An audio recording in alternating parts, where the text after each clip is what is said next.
Bonjour, la paracha qu'on lira Be'ezrat Hashem ce Shabbat, parashat Lech Lecha. Dans parashat Lech Lecha, on voit qu'Akadosh Baruch Hu demande à Avraham Avinu de quitter Aram Naharaim et aller s'installer en Israël. Avraham Avinu arrive en Israël, il voit la famine qui est là-bas. C'était un des 10 épreuves qu'Avraham Avinu il a eu pendant sa vie. Il voit la famine, il ne s'est pas posé de questions. Comment Kadosh Baruch Hu, tu me demandes de quitter Aram Naharaim et aller en Israël et il y a la famine? Mais Avraham, il n'avait pas le choix, jamais il s'est posé des questions. Mais comme la famine, elle était très très lourde, il était obligé de quitter Israël et y aller en Égypte. Au moment qu'il arrive en Égypte, sa femme, elle est kidnappée par le roi d'Égypte, Paro, mais il y a un ange qui ne laisse pas le roi d'Égypte, Paro, de faire ce qu'il veut de Sarah. Toute la nuit, il y a un ange qui vient et qui frappe Paro et toute sa famille. Paro, il a compris l'erreur qu'il a fait, il appelle Abraham, il lui dit, viens, prends ta femme. Pourquoi tu nous as menti? Pourquoi tu nous as dit que c'est ta sœur? Prends ta femme et va-t'en. Et là-bas, il laisse Abraham partir avec beaucoup de têtes de bétail, des richesses extraordinaires. Et Abraham, il retourne en Israël très très riche. C'est marqué Kaved, lourdement, avec beaucoup de têtes de bétail, d'or et d'argent. Kaved, la valeur numérique de Kaved, c'est 26. Chaf, Bet, Dalet, 26.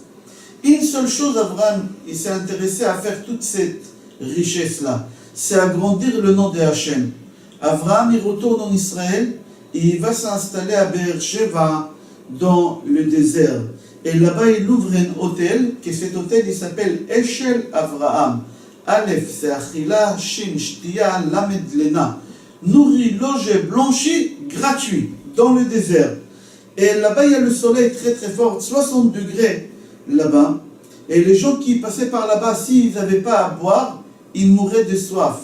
Mais Abraham Avinu, il faisait rentrer chez lui et il leur donnait à manger, à boire. Il leur faisait beaucoup des honneurs. Et il leur disait, tout est prêt, asseyez-vous, mangez, mais seulement remerciez Dieu. Mais qui c'est Dieu? Et là, les gens, ils restaient pendant 1 ou 2 jours, et pendant ces 1 ou 2 jours, Abraham Avinu, il leur donnait des cours de Torah. Des cours de Torah. Et au moment que les gens ils voulaient quitter l'hôtel après ces 2 jours, ils voulaient payer Abraham Avinu pour l'hospitalité. Abraham Avinu il leur disait non, allez payer à Dieu que je vous ai découvert et je vous ai dévoilé c'est qui le roi du monde. Et ils ont dit, mais comment on peut le payer puisque tu nous as dit, la Hashem haaretzum loa, que tout appartient à Hashem, la terre et tout l'univers. Ce sera quoi de prendre d'une poche et mettre dans l'autre? Abraham Avinu il leur a dit non. C'est pas avec de l'argent qu'on paye Hachem, c'est avec des prières, c'est avec des louanges. Faites des louanges à Kadosh Baruch Hu et c'est comme ça que vous allez me payer. C'est ma façon de se faire payer. Et là, Abraham Avinu leur apprenait comment on fait la prière et les gens ils rentraient chez eux, ils racontaient ça à leur famille et comme ça le nom d'Akadosh Baruch Hu, il s'agrandissait dans le monde. Et Abraham Avinu faisait publier le nom d'Akadosh Baruch Hu dans le monde. Mais si parmi ses invités, il y a quelqu'un qui ne voulait pas prier, il était têtu, il disait non, je ne veux pas prier. Abraham Avinu lui disait, il n'y a pas de problème, je n'oblige pas à prier. Mais si tu ne veux pas prier, alors il faut payer. Si tu ne veux pas payer avec des prières, alors il faut payer avec des espèces. Le Midrash dit, alors viens on fait le compte. Tu as mangé 4 tranches de pain, 1000 euros. Une assiette de salade, 3 000 euros. 5 verres d'eau, 40 000 euros. Et le bonhomme, il sautait de sa chaise. Et il disait, mais tu exagères. C'est quoi ce prix-là? Tu profites de la situation qu'on se trouve dans le désert. Abraham Avinu lui dit, non, pas du tout, je ne profite pas de la situation. Mais dans le désert, c'est quelque chose qui est rare. Et dans un endroit où la chose elle est rare, c'est le prix qu'il faut payer. Il fallait transporter toutes ces choses-là jusqu'ici. Et j'ai payé beaucoup d'argent, c'est le prix normal qu'il faut payer. Pour 1 litre de l'eau dans le désert, c'est 40 000 euros. Alors, ou tu payes, ou tu pries, tu décides. Le bonhomme, il n'avait pas le choix. Il disait, Avarech et Hachem. Je préfère prier et bénir Dieu. Et Abraham Avinu, c'était ça le but. Pourquoi il a ouvert l'hôtel? Pour dévoiler le nom de Hachem dans le désert et pas au centre-ville. Au centre-ville, certes, il y avait beaucoup plus de monde, mais ce n'était pas de la même façon. La grandeur d'Akadosh Baruch Hu, il serait agrandi dans le centre-ville que dans le désert. Un jour, Chachamim raconte qu'il y a un invité bizarre qui est arrivé chez Abraham Avinu. Il s'appelle Nimrod. Nimrod, il est resté là-bas pendant 1 mois. Il était nourri, logé, blanchi, gratuit. Au moment que Nimrod veut quitter Abraham Avinu lui dit à la porte, stop, où tu vas? Il dit, mais je rentre chez moi, ça fait 1 mois que je suis ici. Abraham Avinu lui dit, avant que tu t'en vas, il faut payer, tu étais nourri, logé, blanchi, il faut payer tout ça. Nimrod, il lui dit, mais j'ai entendu, partout les gens parlent que c'est gratuit chez toi. Mais si tu veux vraiment que je paye, il n'y a pas de problème, je vais payer. Abraham Avinu, il lui donne la note. Il dit, tu veux payer? Voilà, la note. Et dans la note, c'est marqué dans le Midrash, que dedans, Abraham Avinu, il a inclus toute la construction de cet hôtel. Tout ce que les gens ils ont mangé depuis 3 ans, depuis qu'il a ouvert l'hôtel. Ça a chiffré des millions d'euros. Nimrod, il voyait ça, il lui disait, mais tu es fou ou quoi? C'est quoi ça? Il lui dit, regarde, c'est simple. Tous les gens qui ont mangé ici, ils ont mangé gratuit. Et chaque fois, je leur disais, ou vous payez des espèces, ou vous priez à Dieu. Vous remerciez Dieu. Et tous les gens, ils ont préféré remercier Dieu. C'est ça, il faudrait que tu payes pour eux. Il lui dit, mais pourquoi moi? Va voir Dieu. Il dit, mais justement, tu te proclames Dieu partout. Nimrod, il s'est proclamé pour Dieu tout le temps. Alors si c'est toi Dieu, alors paye pour eux. Il lui dit, mais je ne suis pas Dieu, moi. Il dit, mais écoute, ne me dis pas ça à voix basse, crie fort, je veux que les gens ils entendent que tu n'es pas Dieu. Et pas seulement ça, je veux que tu m'écris sur un papier que tu reconnais ne pas être Dieu. Et lui, il n'avait pas le choix, il était obligé d'écrire. Il était obligé d'écrire. Abraham Avinu lui dit, mais pourquoi tu ne payes pas? Il dit, parce que j'ai pas 700. Il dit, alors pourquoi tu te prends pour Dieu? Dieu, il est infini, il n'est pas limité. Toi, tu es limité dans ton argent, alors tu n'es pas Dieu.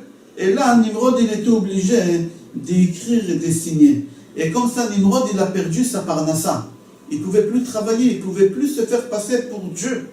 C'était impossible parce que lui, il a signé un papier. Nimrod, très en colère après Abraham Avinu, il a envie de le tuer parce qu'il ne pouvait plus gagner sa vie, mais il ne pouvait pas le toucher. Parce que lui, il se rappelle qu'il a pris Abraham Avinu et il l'a jeté quand il était petit dans la fournaise. Dans le Kifshan de Ur Kasdim. Ur Kasdim, c'est un endroit qui s'appelle Ur Kasdim, c'est là-bas où Nimrod il a construit la fournaise qui l'ont montée à 15 000 degrés. Il ne pouvait même pas s'approcher, jeter Abraham. C'est avec des lance-pierres qu'ils ont lancé Abraham à l'intérieur. Et Abraham, il est sorti vivant de là-bas. Alors comment il pourra toucher Abraham? S'il est sorti vivant de la fournaise, moi je pourrais le toucher. Mais il était très embêté, Nimrod, il ne savait pas comment faire. À la fin, il a trouvé une idée. Rachid dit qu'Abraham Avinu et Nimrod, ils se ressemblaient, Abraham Avinu et Lot, le neveu d'Abraham, ils se ressemblaient énormément. Ils se ressemblaient énormément, comme des vrais jumeaux. Nimrod, il a eu l'idée de kidnapper Lot et d'y aller avec Lot de tous les endroits où Abraham leur montre le papier. Et soi-disant, c'est Abraham lui-même qui retourne le lendemain leur dire que c'est faux. Le papier, il était falsifié. Et partout où Abraham y passait, le lendemain, Nimrod, il venait avec Lot, et il disait à Lot, dis-leur que tu es Abraham, et hier tu venais avec un papier falsifié. Et Lot, il n'avait pas le choix, il était kidnappé, il était obligé de dire ça. Et c'est comme ça que Nimrod, il a commencé à gagner sa vie à nouveau. Mais Abraham Avinu, au moment qu'il a entendu ça, que son neveu il s'est fait kidnapper, il a dit, Nimrod il va réussir. Il va réussir pour dire à tout le monde que le papier il est faux, il est falsifié. Et là, chas v'shalom, ça pourra faire du mal au travail que lui fait pour agrandir le nom de Hachem. Abraham décide de sortir en guerre contre les 4 rois. Mais ce n'était pas n'importe quel roi, c'était des rois très très forts. Abraham Avinu, il était d'accord de se suicider, sortir contre 4 rois, 1,5 million de soldats, et lui il est seul avec Eliezer, son serviteur. Avraham Avinu, il avait deux buts pour ça. La première, il a dit, si j'arriverai à sauver Lot et à gagner la guerre, le nom de Hachem, il va s'agrandir dans le monde. Tout le monde, ils vont dire, 2 personnes, ils ont réussi à gagner 1,5 million de personnes. Il a dit, et si je ne vais pas réussir, je vais mourir. Et si je vais mourir, ils vont me faire un enterrement. Et l'enterrement qu'ils vont me faire, ils vont le faire énorme. Les gens du monde entier, ils viendront. Et tout le monde, ils sauront qu'Abraham, il est mort. Alors l'autre ne servira à rien. L'autre ne servira à rien. Qu'est-ce que Nimrod va dire à tout le monde? Voici Abraham, il est en train de dire qu'il est papier, il est fort. Mais les gens, ils vont dire, mais Abraham, il est mort. Il est sorti en guerre contre les 4 rois et il est mort. Alors tu nous baratines ici, tu nous racontes n'importe quoi. C'était ça le but d'Abraham, d'agrandir Akadosh Baruch Hu. Deuxième chose d'Abraham, il a dit, et si je perds la guerre et je me ferai prisonnier, le monde entier saura que je suis en prison. Et si je suis en prison, je ne peux pas sortir avec Nimrod chez tout le monde leur dire que le papier que j'ai, il est faux. Comment je peux sortir? Tout le monde, ils savent que je suis en prison. C'est-à-dire, tous les risques qu'Abraham a pris, c'est uniquement pour agrandir Akadosh Baruch Hu et faire dévoiler la grandeur d'Akadosh Baruch Hu dans le monde. Abraham Avinu, avant de sortir en guerre, il prend avec lui beaucoup de soldats. Mais avant de sortir en guerre, Abraham Avinu dit à tous ses soldats, Mi aish asher ires isha velo lekacha, yelech ve'ashuv lebeto. Mi aish asher bana bait velo chanacho, yelech ve'ashuv lebeto, etc., etc. Qui c'est celui qui a fiancé une fille et il ne s'est pas marié, qui retourne? Il y a 10 000 qui sont partis. Qui c'est celui qui a construit une maison et qui n'a pas fini de faire le ma'aké? Il y a 10 000 qui sont partis. Qui c'est celui qui... Et ils sont partis. À la fin, Abraham Avinu s'est retrouvé seul avec son serviteur Eliezer. Et les deux sortent en guerre contre 1,5 million de soldats. Pourquoi? Pourquoi tu prends un risque aussi grand? Pour agrandir le nom de Hachem dans le monde. C'était ça le but d'Abraham Avinu.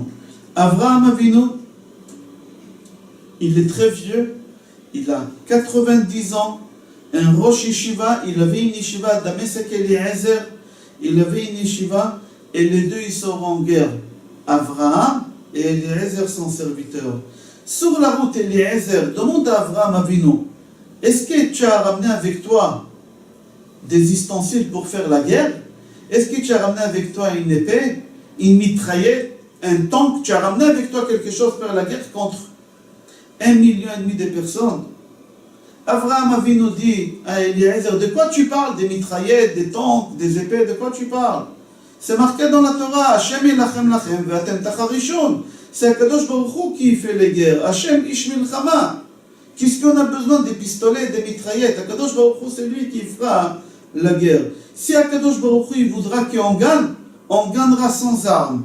Si Akadosh Baruch Hu, il ne voudra pas qu'on gagne, même avec les meilleures armes au monde, on ne gagnera pas. Il ne faut pas avoir peur d'1,5 million. Certes, on est deux, mais il ne faut pas avoir peur d'1,5 million.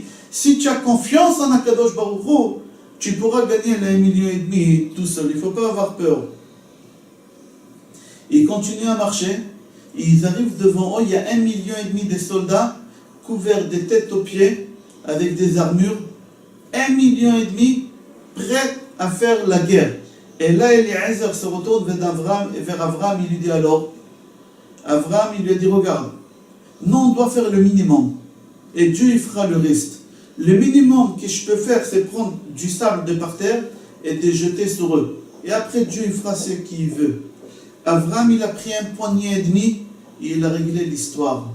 C'est marqué dans les Midrash qu'au moment qu'Abraham il a pris la terre, il l'a jeté sur eux, chaque grain du sable est devenu en flèche et il a pénétré dans le corps des soldats et les a tués. En 1,5 poignet, il a réussi à tuer les 1,5 million. Là-bas, la Gemara raconte à Sanhedrin que chaque grain du sable, il a pénétré dans le corps et il l'a tué. Ça a fait des bruits dans le monde entier. Abraham, 90 ans. Il retourne vers chez lui, vers Damasek et Eliezer. Il a réussi, lui avec son serviteur, à gagner 1,5 million de soldats. Extraordinaire. Abraham, il profite de cette occasion qu'il a eue au nord. Une pub extraordinaire uniquement pour Akadosh Baruch Hu. Et il a tout fait autour d'Akadosh Baruch Hu pour dévoiler la grandeur d'Akadosh Baruch Hu. La Gemara Ta'anit, page Chaf Aleph, Amoud Aleph, elle raconte sur quelqu'un qui s'appelait Nahum Ish Gamzo. Nahum Ish Gamzo, à l'époque, les Juifs, ils ont voulu racheter le roi. Le roi, il leur faisait beaucoup de misère. Ils ont décidé d'envoyer un doron. Doron, c'est un cadeau. Envoyer un cadeau au roi. Et ils ont dit, qui on va donner, qui on va choisir comme émissaire pour aller chez le roi, lui donner le cadeau. Ils ont cherché, à la fin ils ont dit, on va prendre Nahum Ish Gamzo. Il s'appelait Nahum, mais on l'a rajouté Ish Gamzo, c'est un surnom, parce que chaque chose qui lui est arrivée dans la vie, que ce soit pour le bien ou pour le mal, il disait, c'est pour le bien. C'est pour le bien, c'est pour le bien. Chaque chose qui lui est arrivée. Ils l'ont choisi, ils ont pris une petite boîte, ils ont mis dedans quelques pierres précieuses, et ils l'ont nommé comme émissaire pour aller chez le roi. Et sur la route, il rentre dans une auberge, et naïvement, il raconte au patron de l'auberge qu'il a quelques pierres précieuses dans la boîte, et qu'il va chez le roi lui donner un cadeau de la part de toute la communauté juive. Lui, quand il a entendu ça, au milieu de la nuit, il est rentré dans la chambre de Nahum Ish Gamzo quand il dormait, et il lui a pris les pièces, et du jardin de l'hôtel, il a pris du sable et il l'a rempli. Nahum Ish Gamzo, il ne s'est pas rendu compte. Il a repris la route, il est arrivé chez le roi, et il dit au roi, voilà, j'arrive de la part de la communauté juive qui t'offre ce cadeau. Et le roi, au moment qu'il l'ouvre, il boit du sable, et il dit, les juifs, ils se moquent de moi, mettez-le tout de suite en prison, celui-là, demain on verra qu'est-ce qu'on fait, et je vais réfléchir quelle punition on donnera à cette communauté. Et Nahum Ish Gamzo, au moment qu'on les met en prison, comme d'habitude, il dit, Gamzo le Tova, c'est pour le bien. Chaque chose qui m'arrive, c'est que pour le bien. Au milieu de la nuit, quand le roi il dormait, il y a Eliyahu Hanavi, il est venu, il l'a réveillé. Il lui a dit, tu sais, que les Juifs, à l'époque d'Abraham Avinu, il est parti faire la guerre contre 1,5 million de soldats, contre 4 rois, pour sauver son neveu Lot. Et il a pris du sable, il l'a jeté, et il a gagné la guerre. Le sable que les Juifs ils t'ont mis dans la boîte, c'est le même sable qu'Abraham. Utilise l'autre, tu es en train de faire une guerre et tu n'arrives pas à la gagner, tu vas voir comment tu vas gagner. Le roi, quand il a entendu ça, il a dit on va essayer, il a gagné la guerre. Tout de suite, il a pris Nahum Ish Gamzo, il s'est excusé, il a pris une caisse beaucoup plus grande, il a rempli plein de pièces et plein de pierres précieuses. Il a dit tu donnes ça à la communauté de ma part. Sur la route, il dort dans la même auberge. Et il raconte au patron de l'auberge. Et le patron de l'auberge, il dit, mais je ne savais pas, j'habite sur une mine d'or. Le lendemain, il a ramené un camion, il a rempli le camion, il a rasé son hôtel, et toute la terre qui est en dessous de son hôtel, il l'a rempli dans le camion, et il est parti chez le roi. Et il a dit au roi, essayez. Le roi, il essaie, il n'y a rien. Le roi, il a puni avec plusieurs coups de fouet sur place. Ce bonhomme, il a tout perdu. Il a perdu l'hôtel, il a perdu sa santé, il a tout perdu. Ken yovdu kol oivecha Hashem. Abraham Avinu, on voit que tout le travail que lui, il est en train de faire, c'est uniquement pour agrandir le nom de Akadosh Baruch Hu, pour dévoiler le nom de Akadosh Baruch Hu. C'est le travail qu'Abraham Avinu, il nous a laissé pour que nous, on continue son œuvre, son travail. Essayez d'aller chercher nos frères, essayez d'aller chercher ceux qui ont perdu, leur expliquer, leur montrer, leur enseigner, et bien, Ezrat Hashem, on aura le Mashiach qui viendra Bekarov, Mamash. Shabbat Shalom et Kol Tov.